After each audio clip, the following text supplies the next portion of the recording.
Okay, let me go to Jennifer Carroll McNeil, who's standing by there. Minister, we're hearing about sanctions on Russia. We know about those potential and likely sanctions on Iran, and still no sanctions on Israel. Double standards? I think what we're looking at in relation to the Middle East is really calling for restraint, as Shona has said there very carefully. That is the overwhelming concern at this time. As she has said, sanctions are not necessarily the thing. What we have is a very live and very difficult and very tense situation in the Middle East. We do not want to see it escalate any further. We are calling on all parties to exercise absolute restraint because, as the Taoiseach said earlier, the consequences of not doing so, of further retaliation and further escalation, are really desperately serious. From an Irish perspective, however, we don't wish to allow this other conflict between Iran and Israel distract from the very, very important and dire situation in Gaza and for the people of Gaza there. And that is, from an Irish perspective, it's very important to keep that very much on the table. We are having conversations about advancing the recognition of a Palestinian state. We are doing that with like-minded members. We will all come to that in different ways and at different times. But certainly it's one of the Taoiseach's priorities to continue to articulate that. You cannot have a two-state solution without two states, and it is very clearly the Irish position, and we will do that at the right time. But that's our focus here in Brussels this evening. Okay, but back to that point, we have sanctions already on Russia. There is a promise of sanctions on Iran, and yet no sanctions on Israel. Is that difficult for you to swallow?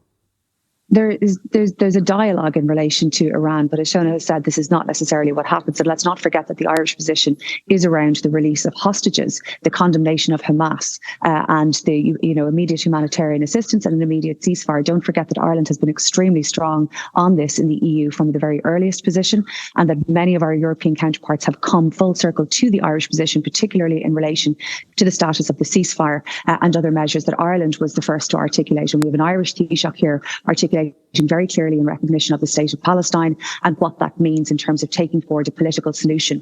The only solution here long term in the Irish view is a two-state solution. That means having two functional states that we are in dialogue with, that we can speak with, and it's very, very important to try to get to that position. And Ireland has taken a leadership role within the European Union, recognising the very strong feeling in Ireland from so many different people in relation to this, and to try to get to a point where we are discussing and negotiating in a real sense a political path to a long-term stability. Okay. That seems very difficult to see today, of course, and what we're actually talking about is making sure that the conflict isn't escalated, not, ultimately resolved. But from an Irish perspective, where we see this ultimately, where we want to see this going, is a political resolution with two states. And we believe that the Palestinian state is a very, very important part of that. So that's our focus here tonight. And we want to keep the focus on that and not let it be diluted or distracted by other conversations in relation to Iran. Okay, but Ireland did ask the EU to reconsider its trade deal with Israel to look at that. You have also asked for more countries to recognise the Palestinian state. We know we have Spain on board. We've just heard from Shona Murray there. The expectation that Belgium would come on board is not going to materialise. Do we have any momentum at all, or is Ireland actually quite isolated in its position in the EU? Well, originally Ireland was quite isolated in its position, and it has taken, took a very early position in relation to a ceasefire, took a very early position in relation to the articulation of statehood.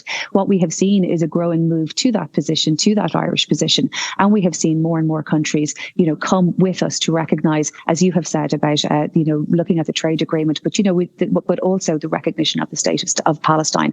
We will see different countries come to that in their own time and their own way. Don't forget that the Belgians are the president, hosting the presidency of the European Union at this time as well.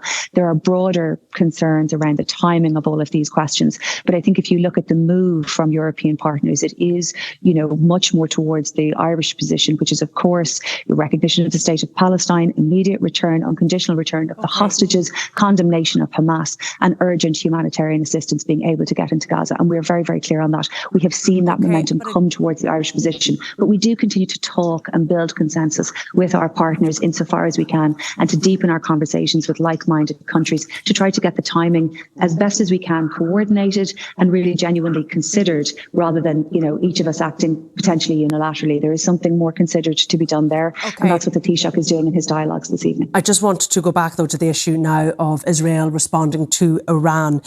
Is there a sense of futility in the EU about trying to in some way control Israel here, or even plea with Israel here to not retaliate in Iran, given the fact that they've already signalled they are going to respond militarily, and given the fact that actually pleas from their allies from the US and the UK have largely been ignored. So why would they listen to the EU?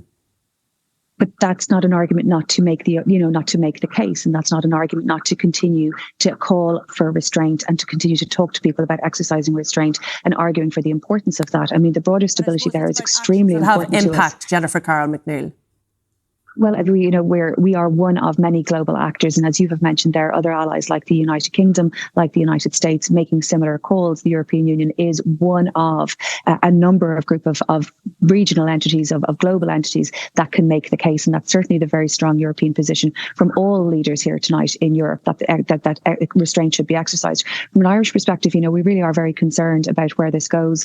We don't forget that we have 300 of our people in the defence forces in UNIFIL in Lebanon, that we are very concerned about that we do not want to see escalation at this time, and that it is just not good for anybody. There is nothing to be gained by this. Now, they have both Israel and Iran have both acted very wrongly, but the overwhelming call now must be for restraint, and we hope that has impact, as we hope that other people speaking to Israel will have impact and other people speaking to Iran will have impact. But that's the best case that we can make, recognise the importance of this at this time and the very fragile situation. But again, let me go back to this. The fact that there is a different conversation happening in relation to Israel and Iran must not distract from the plight of people in Gaza and from the urgent need to have a ceasefire to make sure to protect civilians from now on. And the Irish position is very, very strong on that. And that's what I'm saying to my colleagues here tonight. That's what the Taoiseach is saying to his colleagues tonight. And we really are very, very clear about it. OK, to go back to you, Jennifer, and to pick up on some of the points made there. EU leaders, the accusation we made here is that they are planning for a future where there really is such a level of coordinated defence across the member states that it'll get to the point that Ireland's own neutrality will be eroded. I think if you look at what's happening just today and in the last few days, you've had a very, very serious and very large scale attack by Iran on Israel, which was able to be defended because of different air systems. Ukraine is not in the same position and has repeatedly called for better air defence supports and better military supports. There is no question but that European leaders are trying to get arms to Ukraine. Ireland doesn't do that, of course. We do provide very considerable assistance, but we don't provide lethal assistance. We do other things. Even this evening, the Taoiseach articulated again the importance of the EU accession talks in the context of a psychological warfare, which is also being played out. The cyber attacks against Ukraine, and Ireland can help there too. So there's a lot that Ireland can do that's still in the non-lethal space. But there is no question but that the question around European security has changed very dramatically in the last 3 years, and European leaders are certainly responding to that. They must respond to that. And Ireland is part of Europe, and we have to be alive to these conversations and alive to these different threats, which have changed considerably and escalated very considerably even the last number of weeks, as Shona has said, with the new Russian offensive and what that means and the impact that it's having on Ukraine, and the timing of getting arms to Ukraine to be able to support them, and how different EU leaders who do contribute arms to Ukraine are able to do that. Obviously, we are neutral, as is Austria, and we don't participate in that way, but we are not politically neutral on this in any sense. We are not in a military alliance. We've no intention of going into one, but we are in no sense politically neutral on this question. We are very much with Ukraine and very much against Russia. Okay. And we are trying to provide every possible support that we can that's in the non-lethal space. But the Vice President, I think Karen referred to there, of the EPP party, which you remember, did call, did he not, for an EU army. And Ursula von der Leyen has spoken about a defence union, a single market for defence. It's a shift, isn't it? I think there is a shift, and I think it's a shift that responds to the external threats and to the events of the last. We are now in a third year of Russian aggression against a European neighbour and against a country that we want to see as an EU member. And there is no question but that the context has shifted very dramatically over that period. We don't want that to have happened. These are not conversations that we wish to be in. But at the end of the day, the first piece about having a state is its sovereignty and being able to defend it. And the same is true for the European project for European states. I mean, if I was speaking to you as a minister from Estonia or Latvia or Poland, I assure you these would be very, very different questions that you would be asking me and the answers that I would be giving you. Because we're as geographically removed as we are, we don't feel the same pressure from Russia. But the conversations, even this evening with my Lithuanian counterpart, are very, very different there. Because of their experience, because Sweden and Finland in particular, who have been beside Russia for so long, have moved from being not in NATO, neutral for 200 years, and changed their positions. They're doing that for a reason. There is a threat there that is different, and it's something that I think needs to be better understood in Ireland, and Europe is responding to that. In our own way, we do that as military neutral, but not politically neutral, and we're trying to provide every practical support by taking Ukrainians into Ireland, by supporting EU accession, and by providing funds, but not for lethal use, not for lethal weaponry, in every way that we can. All right. Because Jennifer, the threat is serious. Okay, Jennifer Carl McNeil, I understand you have to go. Thank you for taking the time to speak to us.